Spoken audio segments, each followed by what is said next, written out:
all for coming here on this somber evening. My name is Felipe and I am a professor of archaeology here at the Plurality. I am especially grateful to the students on my class on myth, and I want to address them directly. First, I feel enormous responsibility towards you, and I feel a duty to try to make my classes as interesting and exciting and relevant as possible. I may not always succeed, and obviously, on days like today, it is almost impossible to believe that anything that happened thousands of years ago is relevant in any way. And I will not try to convince you otherwise. It probably is not. What is relevant, however, is the possibility of thinking with each other, despite our many differences, our age differences, for example, or the fact that some of us have a special fondness for the myths of, say, ancient Georgia. But I do want to say this, especially on a day like today. It is very important for us to listen to each other with attention and with respect.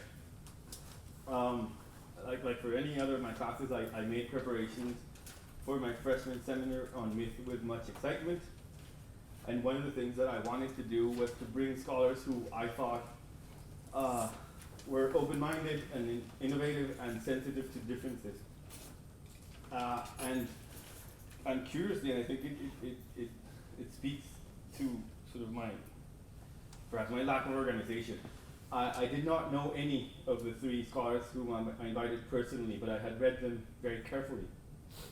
And Naoise, who is the last speaker in our series, is the one that I was most interested in for a number of very selfish reasons. I feel empathy with her projects because, like me, she tries to think in the middle ground between text and thing. And she is in some ways as much of a philologist as she is an archaeologist, which I can empathize with. But most of all, I wanted to get to know her because a lot of people I respect and I respect and admire her.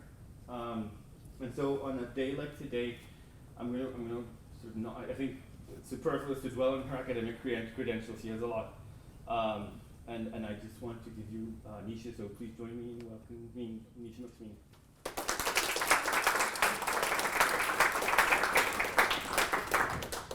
Hello, good evening. Thank you very, very much for that really, really lovely welcome. And thank you to all of you for showing up. I realise that today is a very unusual day. And I'm going to try and speak a little bit quickly, and I've cut some things out because I realise there's a meeting later which some of you might want to go to, and I think that's really important for you to be able to do so. So if there's anything that I say which doesn't make total sense, hopefully we will have time to chat about it at the end, so please don't feel free to, please do feel free to ask me about it later on. So there will be things I'm skipping over slightly quicker than I would do otherwise. All right, so let's have a go. Deviant daughters of Miletus. In the beginning was the word. Sing news of the wrath of Achilles, son of Peleus.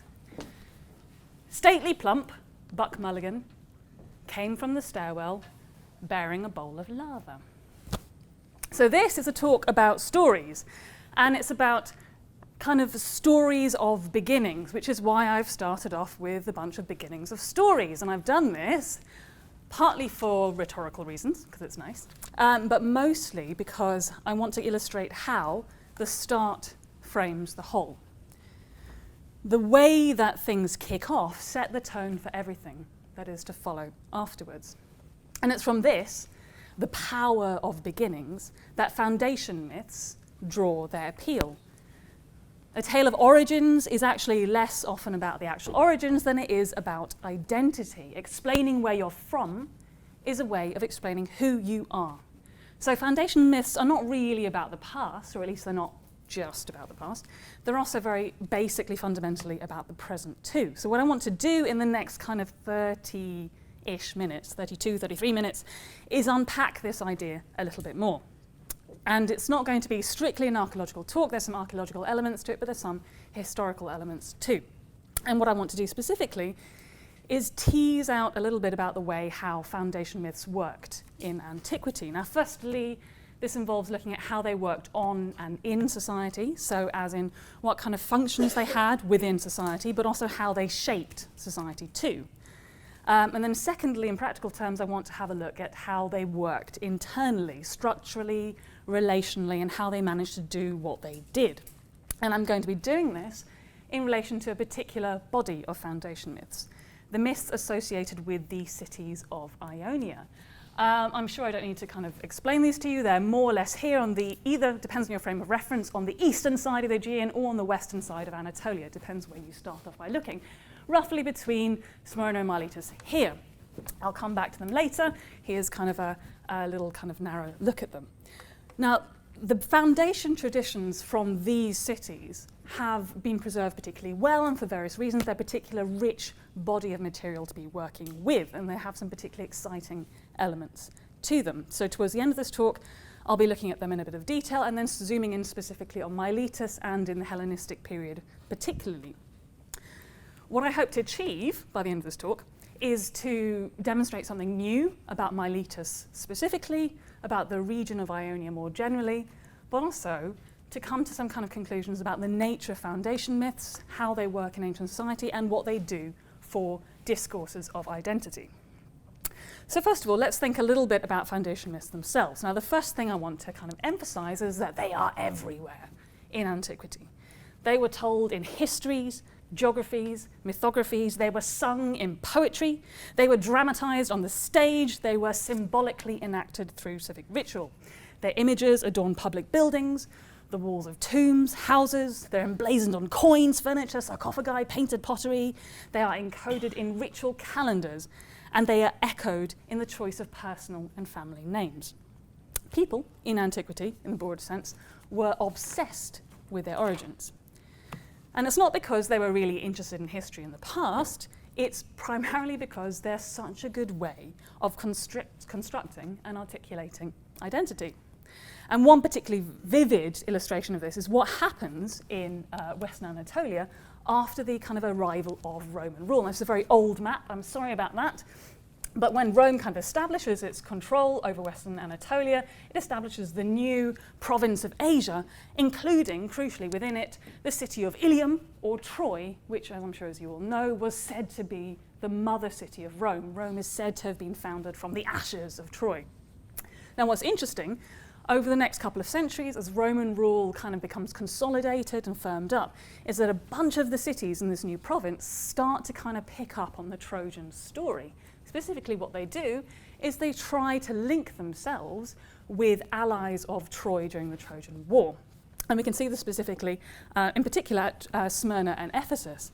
What they do here is they begin to kind of rediscover a sense of their Amazonian roots, predicated on the idea that the Amazons were such close and staunch allies of the Trojans during the Trojan War. See that at the top right? No, left from your side. Left-hand side, there's the eponymous Amazon of Smyrna, who is said to give her name to the city of Smyrna, celebrated on coins. And across the bottom, there's a frieze from the Temple of Hadrian at Ephesus, celebrating the role of Amazons in the foundation of the city of Ephesus. So this is a very kind of clear example of cities using foundation myths to kind of align themselves strategically, functionally, with a rising power of the day. The problem is, right, both of these cities were telling stories about their origins long before Rome appeared on the scene. And they're telling lots of different stories. So for Smyrna, for example, we know that Smyrna talks about its Amazonian origins from at least the 4th century. But it's not just Amazonian origins. We have, supposedly, Smyrna was founded by ethnically Aeolian migrants coming from the Greek mainland, led supposedly by Orestes, and founding the city of Smyrna. We also have a story that Smyrna was taken over by ethnically Ionian Greek migrants, again, coming from the Greek mainland through some various other Ionian cities, but taking over the city of Smyrna. We also have a story that it was founded by Theseus. We also have a story that it was founded by an indigenous Anatolian, an autochthon known as Pelops, the guy who eventually goes out west and gives his name to the Peloponnese. We also have a story that it draws its name from Smyrna, otherwise known as Myrrha sometimes, the incestuous daughter of an Assyrian king who gives birth to Adonis. So we've got a lot of different potential stories here for the foundation of Smyrna. 6 potential moments when the city is supposed to have come into being. this is potentially a problem. Are these mutually exclusive? They can't all be true. What are we going to do then? What are we going to do with this mythic plurality? What are we going to do with this cacophony of different conflicting alternative stories? What scholarship has traditionally done is to try and rationalize this, okay? Layer them all up into one big uber story, making them all different episodes in one historical narrative, stacking them up in time. So you could say, for example, that originally at Smyrna there was an original indigenous Anatolian settlement, and that's represented by the stories of Pelops and the Amazons. Later on, that settlement is taken over by incoming Greek migrants, and that's represented by stories of Aeolians, Ionians, and Theseus. And I don't know what you want to say about the Smyrna story, but that's what the kind of thing you would do. I don't think that works particularly well. I don't think that's particularly useful, because what it does do, first of all, is assumes that all these stories are fundamentally true. The thing about foundation myths is that they have at their core an essential kernel of historical fact. They basically preserve some kind of cultural memory of something that really happened. I mean, this is possible, but that still doesn't explain why we have the stories we have. It doesn't explain why some true facts from the past were forgotten and some true facts from the past were remembered. And I think that's far more interesting. Another alternative approach is to try and take these stories separately, to say they are distinct, discrete, parallel traditions serving different functions for different elements within the community. Perhaps, for example, you have some indigenous groups within the Smyrnaean city which like to talk about Amazons as their origins, as their founders. And you have other elements of the community, maybe the Hellenophone elements, who like to talk about Aeolians as their founders, perhaps. So we have different traditions servicing different communities told in isolation. And I don't think that helps either. What's the point of talking about Ionian origins unless you're trying to argue against something else? You don't make an argument unless there's an argument to be had. So this is why some colleagues and I were quite keen on developing this idea we've had of the foundation discourse. This basically says is that the idea behind this is that foundation myths, individual stories like the 6 you have up on screen, never really exist in isolation from each other. They're never really separate, kind of coasting along discrete lines, never touching, never bunching up, never interacting. What probably happens instead is that there is a relationship between these different stories. They exist in the same space, they are part of the same discourse. Origins. The word in English suggests, fundamentally, plurality. And I don't think plurality is something that we need to try and explain away or paper over or ignore. Rather, it's a fundamental characteristic of how people in antiquity comprehended origins. Individual stories, individual threads were only ever part of a much wider tradition. And this tradition comprises not just the individual threads, but also the interactions, the intertextualities between these stories too. So this is kind of what I mean by discourse, the back and the forth, the crossover elements, the repeated refrains, the riffs which echo back and through. And I think the best way to kind of explain this better is to look at some in detail. So I'm going to look now at Ionian myths in general, and then zoom in a little bit closer on Miletus in particular. So Ionia, back to Ionia. As I'm sure you all know, so this is the Ionian cities. There are 13 Ionian cities. There were originally 12. The Smyrna joins them sometime before the 6th century BCE, and they're 13. What holds them together is not just geography. They are located in this area we know as Ionia. Not just ethnicity. They are ethnically Ionian, but also something else. They are conscious members of what's known as the Ionian League. So they've joined a club to say that they're all part of the same gang. There are other cities within this region who are also ethnically Ionian, who are excluded from this club. So it's not as simple ethnicity, and it's not simple as simple geography. But I'm taking these 13 together because we know they ascribe to some kind of collective identity, collectivity. So I think we can take them together as a whole. And taking these as a whole, now this is a slide that you will all hate. There are, as far as I'm aware, 104 authors writing in the classical tradition who mention in some way the origins of one of these 13 or all of these 13 Ionian cities. And I know you can't read this. Anyone who's interested, I'm very happy to provide you with the data, and you can help me out and kind of add to it and tell me where I'm wrong. That's fine. When I say classical tradition, I mean writing in ancient Greek or Latin between about the 8th century BCE and up to the 12th century CE. What I've done is arrange them roughly in chronological order, roughly because some of these authors don't have very firm dates. So it's not great. And there's a couple at the end who I cannot in any good conscience put in any kind of dating, so I've just whacked them at the end there. There are obviously lots of problems with this. Okay, this is not a complete list of all the authors who ever wrote in antiquity about Ionian origins. Obviously, I'm humanly fallible. I'm very fallible. Trust me on this one. So I've obviously missed out things. I found a new one on Monday, actually, which was really worrying. There are works which we know existed because we have the titles of them preserved, but we don't know anything about the content of those works, so I haven't included them. Okay, so example, there's Xenophanes' Colophoniaca. Okay, so we know that talks about the origins of colophon, but we don't know anything it says about the origins of colophon, so I haven't included those works here. Right, so there's a whole bunch of known unknowns which are not there.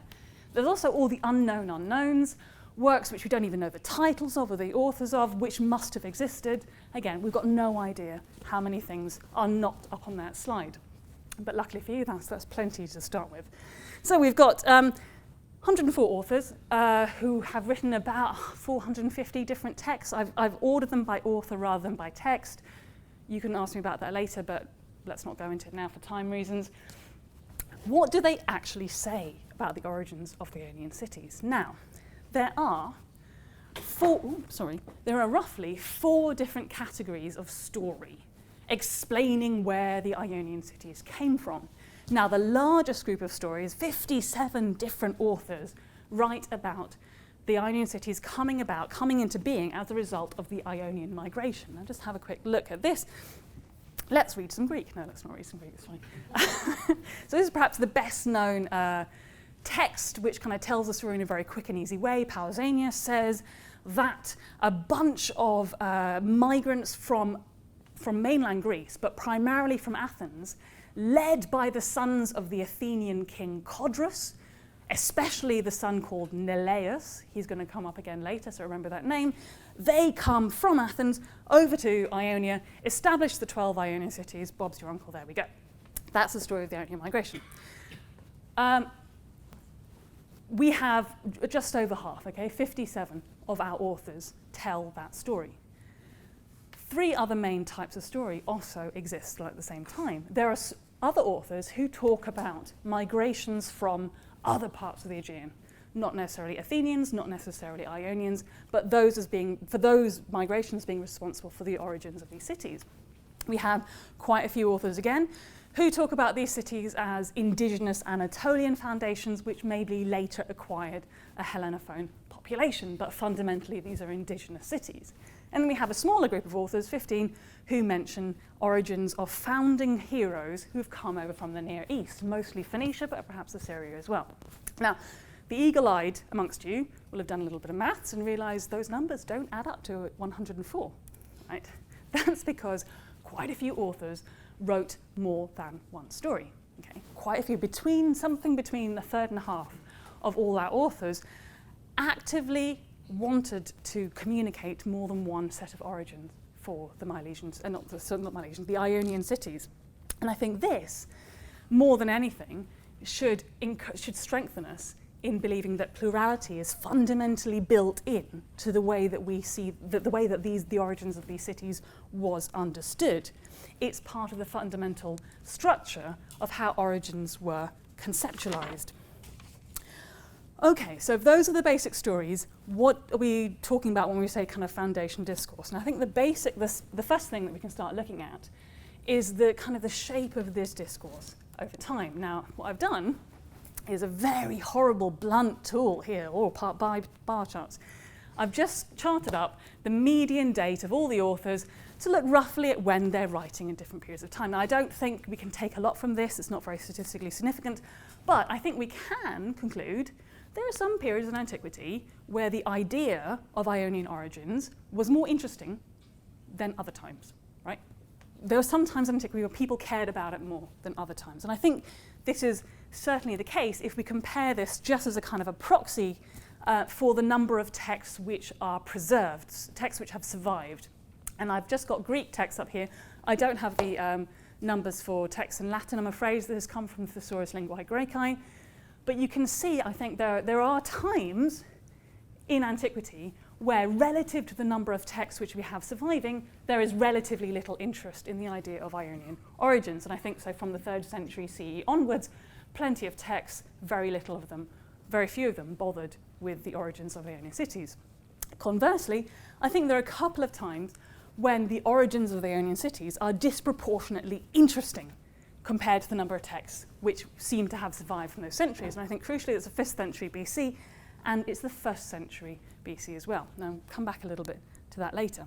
Okay, so if that's kind of part of the shape of the discourse, how does this pan out amongst the different types of stories which are being told? Now, again, this is a very blunt tool.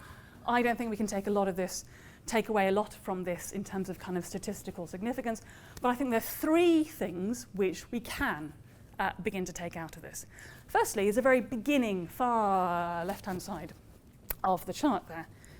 Stories of indigenous foundation and stories of migration from other parts of the Aegean are the earliest stories we have about the foundations of the Ionian cities. The most popular tradition, the tradition of the Ionian migration, is a relatively late comer to the party. And it's not until the 5th century where it begins to actually develop some kind of momentum and become a bit more popular. So I think that's the first thing we can take away. The second thing I think we can take away is that there are 2 periods, 2 centuries we've got here, where there is a clear sense of one tradition being more dominant than the others. And in both cases, it's the tradition of the Ionian migration. So that's the 3rd century BCE, which we're going to talk about in a bit of detail later, and it's the 2nd century CE.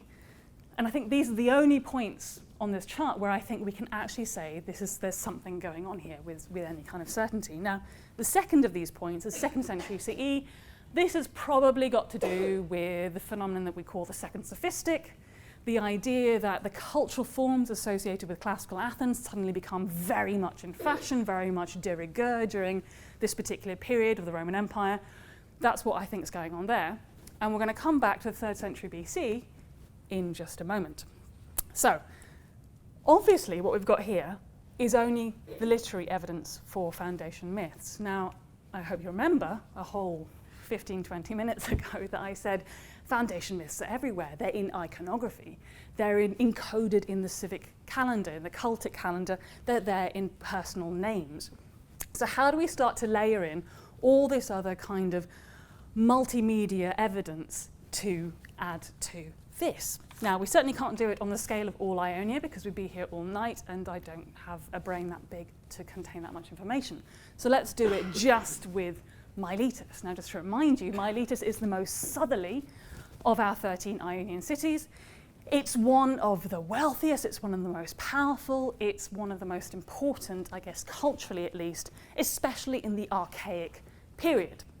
What happens at Miletus? Now, if you just take the stories about Milesian origins, we have about 40 different authors who write about Milesian origins, and again, the stories fall into more or less the same 4 groups that we have for Ionia as a whole. So we've got stories of the Ionian migration, where I haven't put that back on, haven't put the slide on the back, but for example, that story, that quotation from Pausanias we saw earlier, we are then told that especially Neleus, the leader of the Ionian migration, is then responsible for the foundation of Miletus. So that's the kind of the main, most popular story form.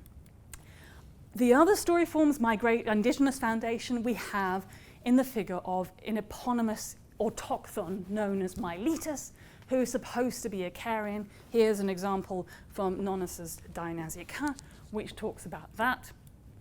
Story, again, I'm not reading all of these because I know we don't have a huge amount of time.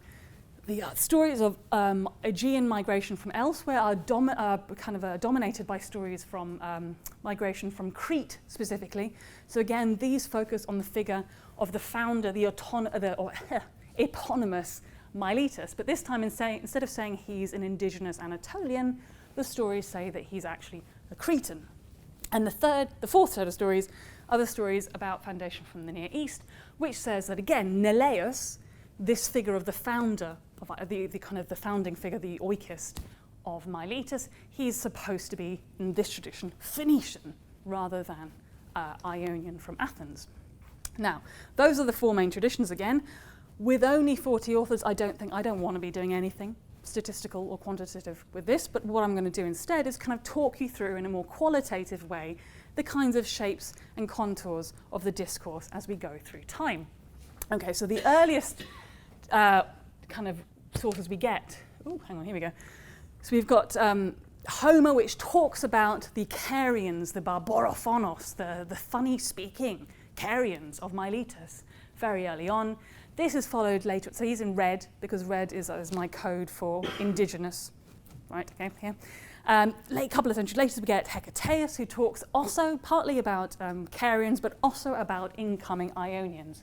And that's my white code here.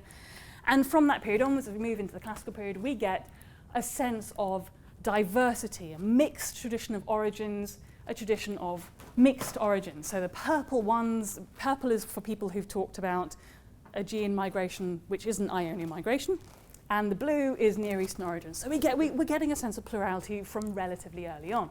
Now, what's interesting as a flashpoint is what happens after the 3rd century. Now, I hope you're starting to see, right, we're getting a lot more white on the screen. Again, this is not anything kind of quantitative or something you want to put your finger on, but there is certainly more white from the 5th century going on later on than any other colour.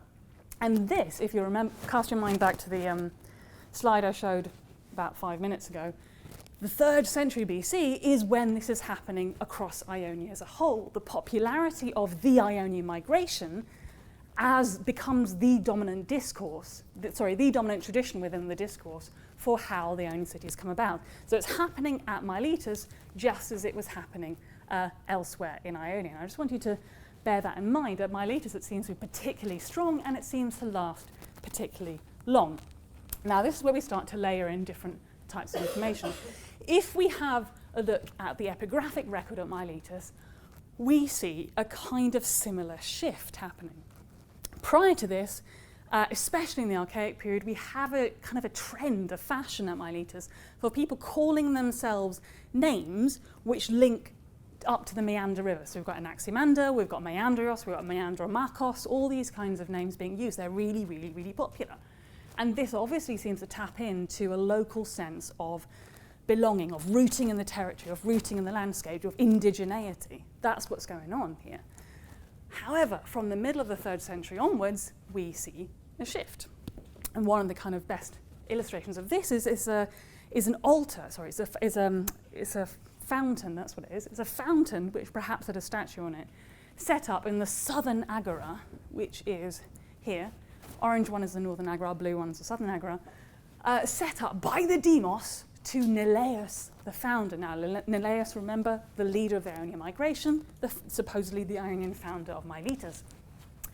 This is set up. It's in a very conspicuous public space. It's set up by the demos. This is a heavily symbolic act, right, within the civic confines of the city. From this time onwards, we start to find individuals at Miletus who have magistracies and officials of various types whose names begin to recall Neleus and Neleid myths. So I've got a couple of them here, I can't find them. Anyway, I've gone off the script, never mind, it's fine. So their names begin to recall Neleus. Euthyphos Neleus, son of Metrodorus, for example, eponymous magistrate in the 230s. Also from this time, we start to find inscriptions which mention Miletus as the polis Nelea, right? The city of Miletus, of Neleus, the territory of Neleus. He is obviously more present in the civic discourse from around this time as well. We also begin from this time to hear about Neleus being linked to major civic cults, the cult of Artemis, the cult of Poseidon. His name begins to get married up to some of these things too. So what's going on then, right? And why is it going on now? Why do we have this 3rd century kind of narrowing of the mythic discourse? I think that this is actually, in Miletus, part of a wider process of civic reimagining. The city is trying to kind of re-establish itself. especially within Ionia, as a local power, a local kind of regional power source. And as a process of this, it's kind of reconfiguring itself, it's reconfiguring the civic space, the urban space, it's reconfiguring the civic cult, and it's reconfiguring its idea of its own past as well. Now, part of this we can see in this southern agora, right? Okay, so this kind of zoomed up look at it, this southern arrow in which the fountain of Naoise was built. This is constructed sometime in the second quarter of the 3rd century. It's a massive project. It involves the bulldozing of several insulae within the centre of the city, the construction of this new, very rigid plan with controlled entrances and exits. This kicks off a wider programme of kind of civic renewal, physical renewal of the urban space. And that's one element of what's going on at Miletus. Now, things at Miletus are kind of brought to a slight halt in the middle of the century, where an Aetolian tyrant, well, he's an Aetolian general to begin with, known as Timarchus, manages to establish a tyranny at Miletus. Things have a little bit of a pause. Then, 259, 258 BCE, the Seleucid king, Antiochus II, I think. I'm not so good on my Seleucid kings. The second, yes. He liberates Miletus. The Milesians are so happy, they grant him the title Theos. Wonderful. But it means that they do get to re-establish their own kind of civic structures. The demos, the boule, these things are coming into play. And actually, this moment does seem to be a very important moment for the Milesians, because they use it as an opportunity for almost refoundation. At this point, what we get is a brand new starting of the lists of Stephanophoroi, who are the eponymous magistrates of the city. They give their names to the years. So starting a new list of Stephanophoroi is basically like restarting time. It's resetting the clock. We're beginning again at Miletus. They pick up the program of civic renewal. They restart minting coins. For a couple of decades previous to this, they haven't minted any coins. So they start minting coins, program civic renewal, literally restart the recalculation of time. They also renew the civic calendar, the ritual calendar. The Molpoi inscription is quite a famous inscription. It's from the end of the 3rd century.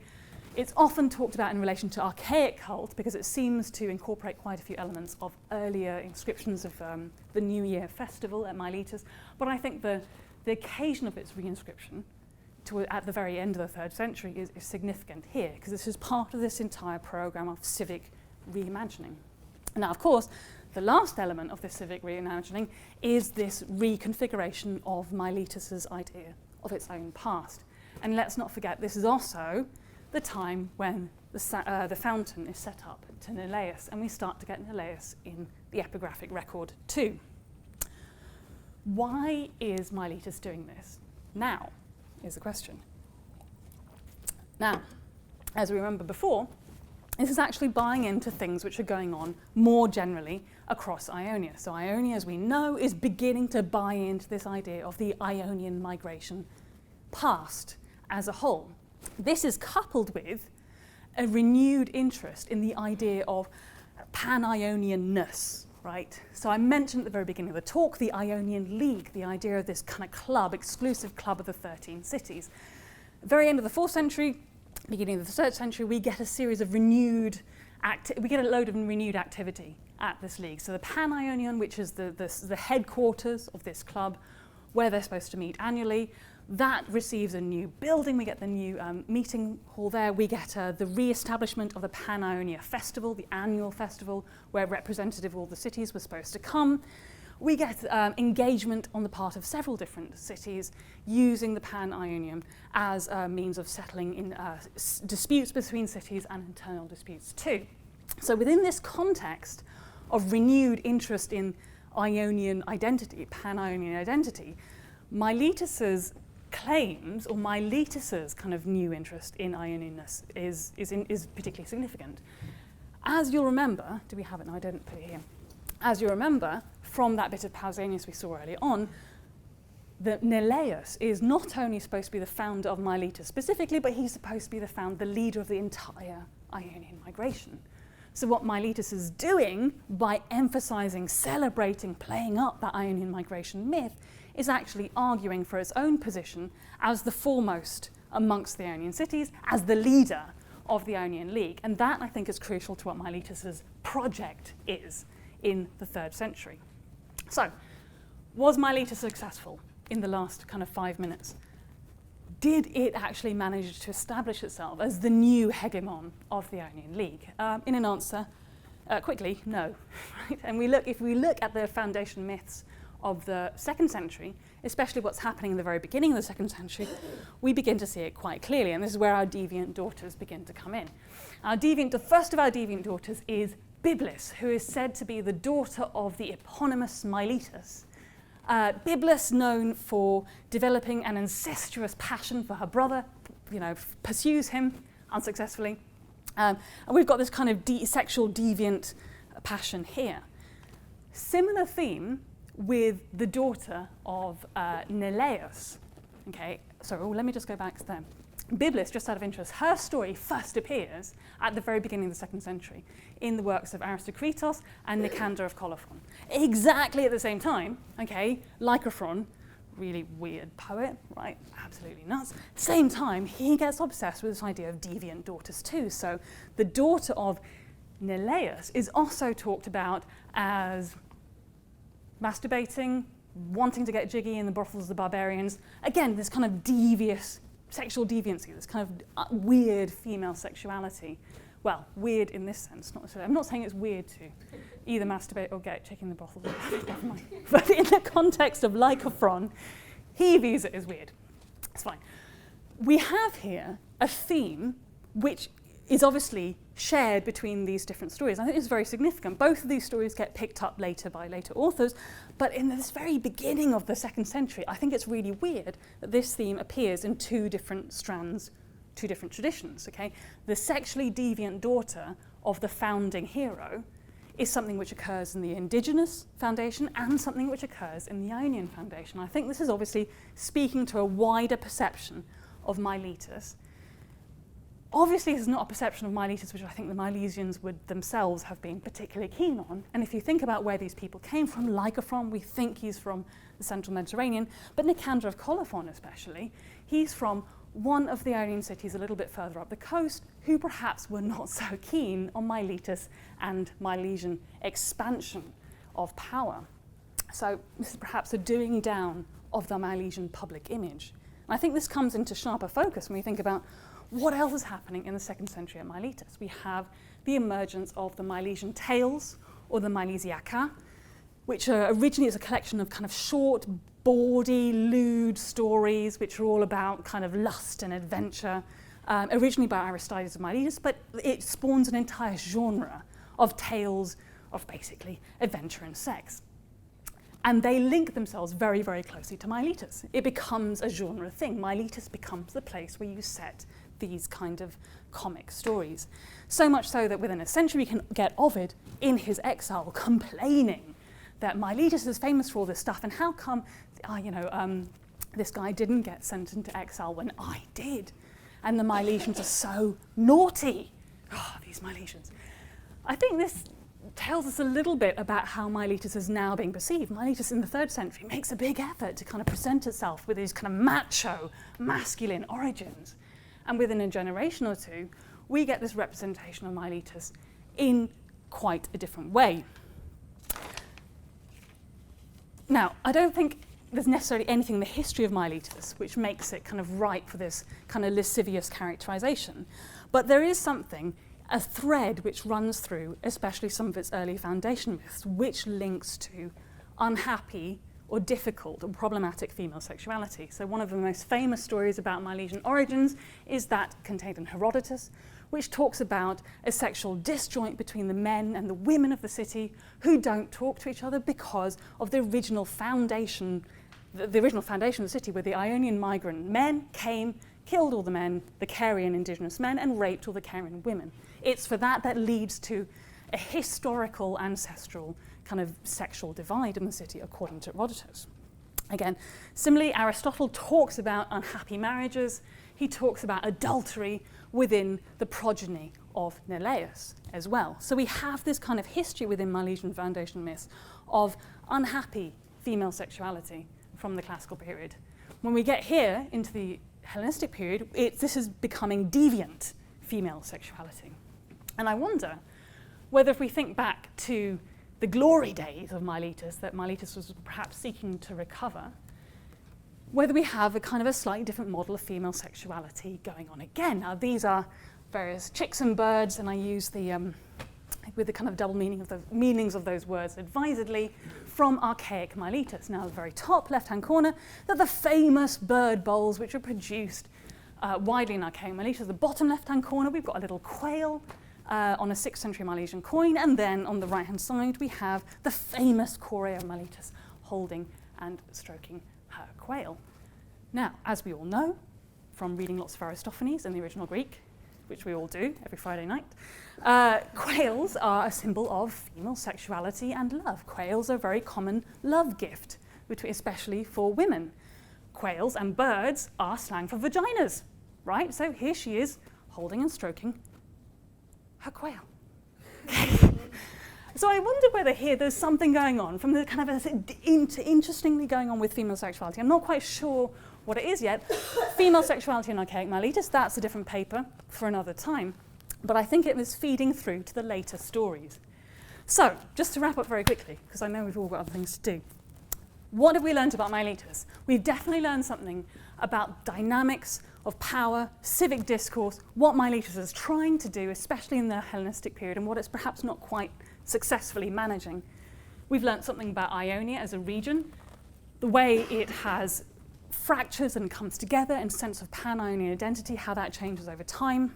And I hope we've learned something as well about foundation myths and the discourses of civic identity which make use of foundation myths. And crucially, I think if there's anything to take away from this, is that the foundation stories were always plural. The discourses of identity were always plural. And I think on today, of all days, it's not bad to end with a bit of celebration of plurality. Thank you.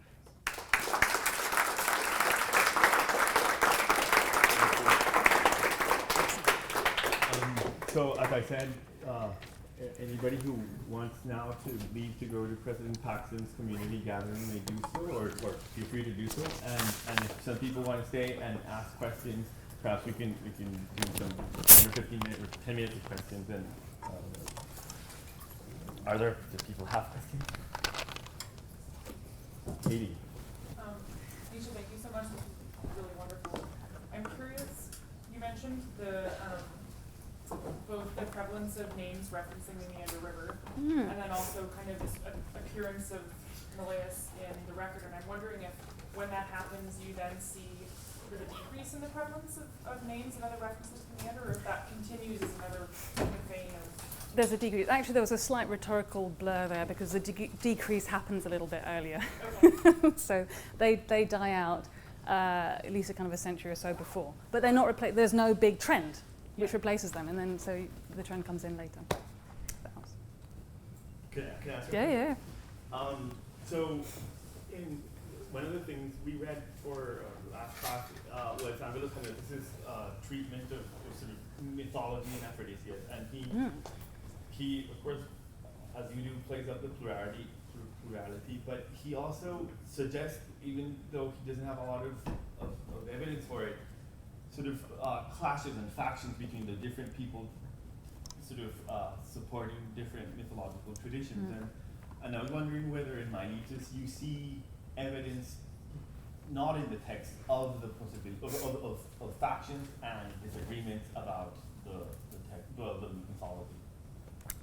I think, yeah, and I think actually what's going on from in the 3rd century is not necessarily a repression of the other stories, but definitely a kind of a willful neglect of other traditions. And but I think that's kind of part of how the dynamics of discourse work, and I think that's also something, you know, about plurality today as well, you know, to try and play up one story, one tradition, one identity. You necessarily have to try and sweeping onto the carpet, and like, even if you're not kind of stamping on it, you're just trying to deliberately ignore it. So it involves a playing down. Every playing up involves a playing down. So I think every time you get one coming up, there's necessarily a tension there. And does it have a material dimension?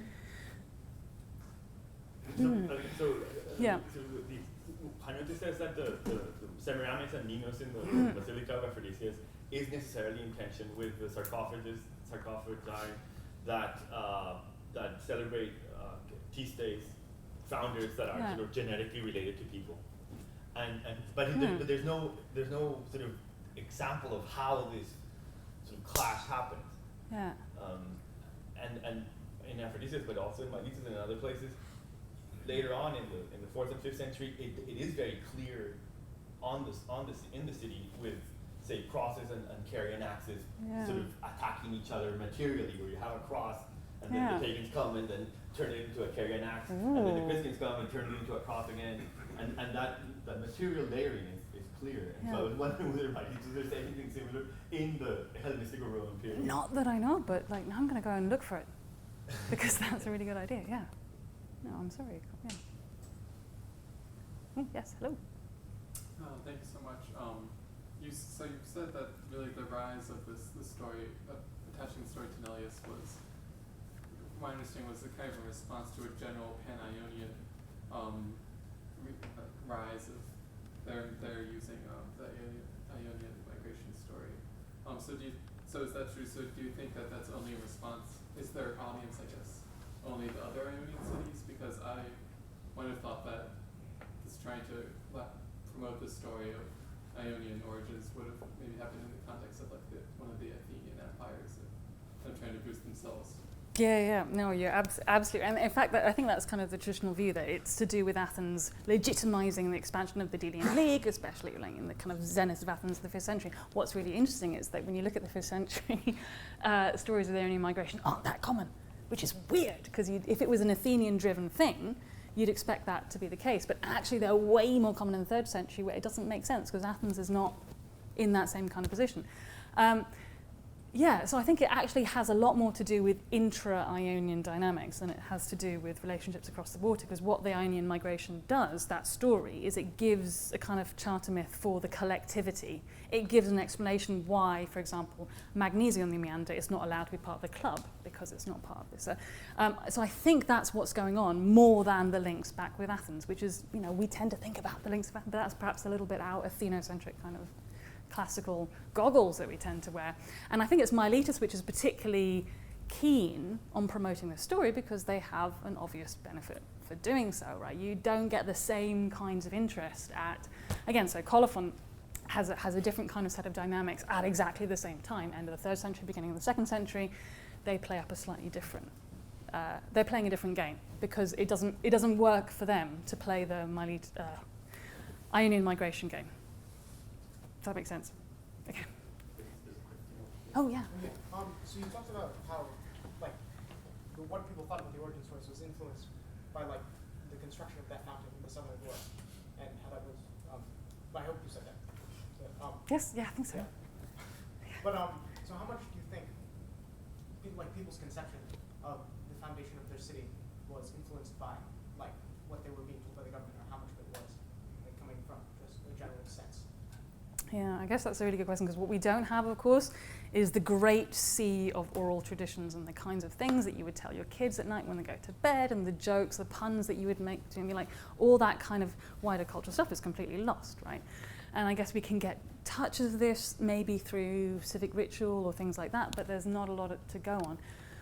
To be honest, it's not clear how far this is a top-down imposed thing, right? I mean, I don't know how representative the demos is in the 3rd century. When they reconfigure the demos, is it really the demos? Is it everybody voting, or is it just a subset? Is it an oligarchic group which are doing this?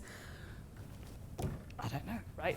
Is anybody a Hellenistic historian who can help with the exact civic configurations of Miletus in the 3rd century? Anyway, I don't know, but I mean, that's part of the nature of the evidence, I suppose, is that we're predisposed towards seeing these top-down patterns and not those bottom-up patterns. To look for those bottom-up patterns, I think onomastic traditions are probably quite good, right? Because that's looking at what actual people are doing. Civic cult, I think, is probably quite good. Votives are quite good if we've got votives. What I haven't done is gone back to the votives, you know, the evidence for kind of dedications at Didyma and stuff, which is, I think, the next thing I want to do with this. Because that might get a sense of how individuals are trying to engage directly with the tradition rather than going through civic authorities. Yeah, that's a good question. Yeah, hi. It seems that a lot of the politics of the discourse come from you said the Ancient Ionia power dynamic. But obviously a lot of the texts that refer to these migrations, these foundation stories are mediated through multiple sources, or even like come from the 7th century CE, Yeah. talking about somebody else, talking about something else. So how does the distance, metaphorical and literal, affect the politics of the foundation? And why would somebody that doesn't seem to have an interest in the power dynamics of the Ionian League favor one over another? Yeah, that's it. So at some sense it's about, when you get to the later texts, right, especially once you get into, you know, after the 6th century onwards, it's about authors kind of displaying their knowledge by repeating as many different stories as they want, as they possibly can. So look, I've read all these texts, I know all the stories, I'm going to put all the stories in my encyclopedia of stories, awesome, look at me. Which is great, right? But it doesn't help us in looking at these kind of dynamics. What you can do is you can pull out the origins of the authors as well. That's something I've done which I didn't put on a slide here, is that's something you can do. And actually what's interesting, if you look at what the authors from the region of around Ionia and the surrounding islands and Anatolia, what they say, they dominantly tell more than one story. Whereas what you get from authors a couple of authors from Cyrene, from Alexandria, especially from the the central Mediterranean, those authors tend to only tell one story. Like it's more, and they tend to tell the story of the Ionian migration, because I think that must be the dominant tradition after a certain period in time, and it circulates more broadly.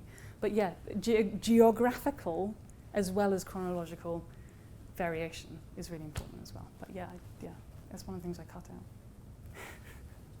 Take one more question. Well, if not, let's thank Nisha again and then have a glass of wine.